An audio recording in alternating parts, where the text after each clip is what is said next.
ẹ̀yin tèmi ẹ jọ̀ọ́ ẹ jẹ́ ká jọ wo fídíò yìí, ẹ jẹ́ ká wò délẹ̀, ẹ jọ̀ọ́ mo bẹ̀ yín, ẹ jẹ́ ká gbọ́ nǹkan tá àfáà yìí sọ. ẹ̀sìn ẹ̀ ìjáde kúrò láyé ẹ̀ ìṣègbésí ayé ẹ̀ rí bó ṣe máa padà parẹ́ mọ́ ayé la báwọn ẹni ìṣáájú tí wọ́n rí bí rẹ̀ ṣe parẹ́. ẹlẹ́ẹ̀kejì àpèjúwe mi ń bẹnu alukoran bí tọ́lọ́run bá lékè ọlá ti ń sọ ọ̀rọ̀ nípa anabi Musa àti Firaun alayhi salam. àmọ́ pé Musa ó ríra rẹ̀ bí bàbàrà nísìnyí àbí àmọ́ pé Firaun ríra rẹ̀ bí bàbàrà nísìnyí ms láwọn nǹkan tí wọ́n ń sponsor ẹ̀ àti gbogbo àwọn tí wọ́n rí bí wọn tí ọkàn wọn ń balẹ̀ pàwọn wà ní gọ́ọ̀mẹ̀ntì àwọn dẹ̀ lágbára nítòótọ́ ṣùgbọ́n bí Firaun náà ṣe rí nìyẹn. Ọlọ́run bá wá ń narétì apá kan nínú ìtàn yìí fún wa. Ọlọ́run bá ń sọ fún wa nínú Al-Qur'an. Ó ní wa qala Firaun. Firaun wá ń sọ pé ya ayyuhal mala' gbogbo ẹ̀yin ẹmẹ̀wà mi, ẹ̀yin chiefs, ẹ̀yin olóyè. Ma alimtu lakum min ilahin ghayri. Mi ìmọ̀ Ọlọ́run ọba kankan mi fún yín tó yàtọ̀ sí mi. Ṣé eré tí Musa gbé wá ìgbékúgbé ni. Fa awqid li ya Hamana ala tin. Ìwọ Hamana ó tó jẹ́ apá kejì mi. Dákun bá mi build bricks. SS bàbá yìí issue kana amran maqdiya issue tọ́lọ́run bá ti decide lé lórí ni. Àkọ́kọ́ ẹ máa fura sáwọn nǹkan tí ó ṣẹlẹ̀ sí. Nígbà tó bá fi máa tó ọdún kan nísìn maximum píkì ẹ̀ náà nìyẹn. Adéyàn tí ó wà relevant mọ́ táyé òní gúrú ẹ̀ máa di lálàsì. Ẹlẹ́ẹ̀kejì nígbà tó bá tásìkò kan àwọn ẹ̀sìn rẹ̀ kọ̀ọ̀kan ó jáde publicly. Mi ìmọ̀ ibi tí ó gbà wá. Ó lè jẹ́ lára àláfíà rẹ̀. Ó lè jẹ́ lára nǹkan kan tó ti ṣe sí kọ̀rọ̀. Ó lè jẹ́ finances. Ẹ fọkàn balẹ̀ nípa rẹ̀ gbogbo yẹn náà máa ṣẹlẹ̀ sí. Ẹlẹ́ẹ̀kẹta ń bẹ ni wípé gbogbo orú wọn tán bá fẹ́ lọ láyé ikú ẹ̀sìn náà máa ń kú wọn kì í fi ibi rẹ̀ lọ. Ìyẹn mọ̀gbà tí ó lọ ṣùgbọ́n yóò lọ lọ́nà ẹ̀sìn.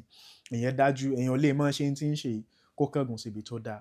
Nítorí àkókò àfáà yìí sọ ọ̀pọ̀lọpọ̀ ọ̀rọ̀ àmọ́ mo rí tí wọ́n sọ wípé àwọn ti ṣetán láti bá wa ṣe debate àmọ́ mo padà bọ̀ sórí yẹn. Nǹkan tí mo gbọ́ tí wọ́n sọ gbẹ̀yìn náà ni pé ẹ máa ká tó rí ọdún kan nísìn ms bàbá yìí náà ó máa kú Allah ti decide lórí ọ̀rọ̀ ẹ̀ máa rí bó ṣe máa kú ó máa kú kú ẹ̀sìn oríṣiríṣi nǹkan. ẹ̀yin èèyàn mi irú kú ogun ni Muhammadu kú kí ló pa Muhammadu tó jẹ́ òjíṣẹ́ Allah fúnra rẹ̀. ẹ ká lọ sí Sahih Bukhari 4428 kí ló wí. Ó ní narrated Aisha ń ṣàlàyé the prophet in his ailment in which he died Muhammadu nínú àárẹ̀ àìsàn tó kú lé lórí used to say ó máa ń sọ pé oh Aisha ìyàwó mi I still feel the pain caused by the food I ate at Kaiba. Mo ṣì ń jẹ̀rora oúnjẹ tí mo jẹ ní Kaiba. And at this time lákòókò yìí I feel as if my aorta is being cut from that poison. Ó dàbẹ̀ ní pé wọ́n ti gé ẹ̀mí òun nítorí májèlé tóun jẹ nínú oúnjẹ yìí. Kí ló ṣẹlẹ̀ ní Kaiba? Ọmọ Júù kan tí wọ́n pè ní Zainab Muhammadu ṣe kíni ó pa gbogbo mọ̀lẹ́bí arábìnrin yìí. Ó pa ọkọ, ó pa ẹ̀gbọ́n, ó pa àbúrò, ó pa ìyá, ó pa bàbá ẹ̀. Ní alẹ́ ọjọ́ yẹn gangan Muhammadu tún bá obìnrin yẹn lájọṣepọ̀. Arábìnrin yìí ló fi májèlé sínú ẹran fún Muhammadu. Májèlé yìí ló ṣokùnfà ikú Muhammadu. Ó wá kú, ó kú ikú ẹ̀sìn, ikú ẹlẹ́yà, òun ni Muhammadu kú. Muhammadu tá à ń sọ yìí gan gbogbo àwọn ọmọ ẹ̀ pátápátá ló kú ṣojú ẹ̀. Ẹyọ kan tó kù kò pẹ́ tí Muhammadu kú ìyẹn náà fòṣánlẹ̀ tó kú. Muhammadu wá dàbí ejò tó kọjá lórí àpáta tí ò ní pa. So àáfàá sọ wípé èmi láàrin ọdún kan máa kú ikú kíní kan. Àáfàá yín gan fún ara yín ṣé ẹ mọ̀ bóyá ẹ máa lo ọdún ìjálẹ̀. Ṣé ẹ mọ̀ bóyá ẹ máa lo ọdún ìjálẹ̀. Ẹ ní Allah ti decide. Allah ò kì í ṣe Ọlọ́run, ìyàtọ̀ wà nù Allah àti Ọlọ́run Olódùmarè. Allah Olúwa ilé Kaaba ni àwọn Lárúbáwá ló ní. Ẹlẹ́ẹ̀kejì àáfàá yìí sọ̀rọ̀ nípa Pharaoh Firaun. Wọ́n ti mo dẹ̀ máa ń rí ọ̀pọ̀lọpọ̀ mùsùlùmí náà tó máa ń sọ pé ms nǹkan tó ń ṣe yìí Firaun gan ṣe jù báyìí lọ. Mo á wò pé ẹ̀yin pípù yìí ṣé ẹ tiẹ̀ máa ń ka oríṣiríṣi ṣé ẹ máa ń ka ìtàn ṣá. Firaun yìí kò ń ṣe ọmọ Lárúbáwá. Moses tí àáfàá sọ yìí kò sin Allah. Irọ́ lásán ni wọ́n parọ́ fún yín ni.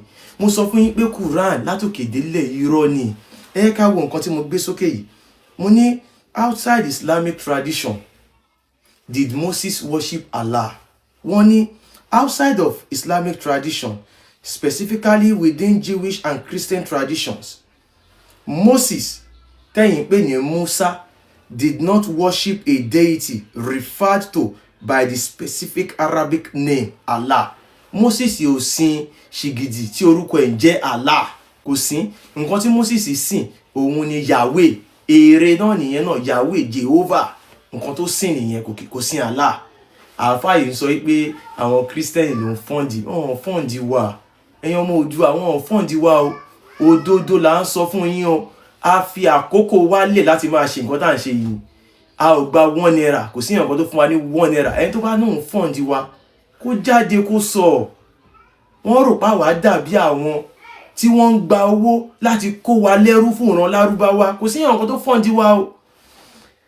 Pharaoh ṣé ọmọ Arab ní Pharaoh? Òun ni.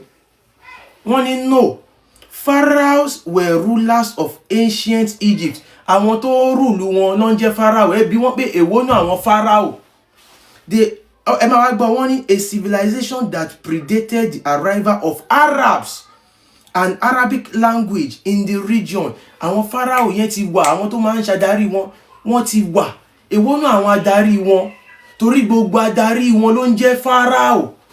Àwọn àfáà yìí kàn parọ́ fún ẹ̀yin èèyàn ni o. Gbogbo àwọn bí ká sọ pé lọ́dọ̀ wá ń sọ pé ọba ilẹ̀ Yorùbá, èwo nínú àwọn ọba, èwo nínú àwọn ọba. So Pharaoh yẹn title ni, ló jẹ́ adarí fún wọn, èwo nínú wọn. So irọ́ ni ìtàn yẹn, irọ́ ni. Now Pharaoh yìí kò kí dúdú ni, kò sin Allah. Wọ́n sin Allah nílẹ̀ Egypt. Ẹ rí wípé wọ́n gbé Islam yẹn lọ láti fi pa wọ́n, wọ́n dẹ̀ jẹ wọ́n run, wọ́n gba ọgbà àṣà wọn, wọ́n dẹ̀ change sí Arab culture, wọ́n dẹ̀ ti ń sọ èdè Lárúbáwá. Nǹkan yìí ni a ò fẹ́ kó ṣẹlẹ̀ nílẹ̀ Yorùbá, la fi ń sọ̀rọ̀ sókè.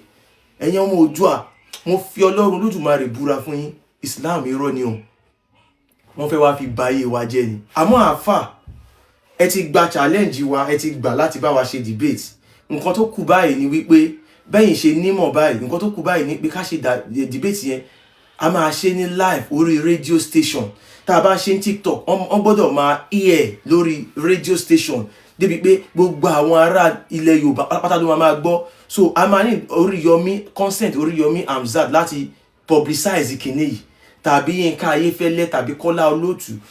Àwọn èèyàn wa nílẹ̀ Yorùbá wọ́n á lè gbọ́ òdodo nípa Islam. Àwa ti ṣetán. Ẹ sọ pé ẹ fẹ́ bi mí ní ìbéèrè pé ẹ fẹ́ fún mi 10 million naira, mi ò ní ìdí owó yín. Irọ́, mi ò ní ìdí owó yín, mò ń ṣiṣẹ́. Ó ti yé yín. Bí mo ṣe wà yìí, mi ò yó, ebi ò dé pa mí, mo wà òkè torí mò ń ṣiṣẹ́. Ó ti yé yín. Nǹkan tá a kàn nídìí láti ṣe ìyẹn nìkan ló kù báyìí. Àmọ́ tẹ́ bá sọ pé ẹ fẹ́ bi mí ní ìbéèrè, kò sí nǹkan táwa fẹ́ tà fún yín, torí ọmọ Yorùbá ni wá, a ò dẹ̀ gbé àṣà àti ṣe wa lọ fún àwọn èèyàn pé ẹ gbà ó, tẹ́ ẹ bá ṣe ẹ máa wọná.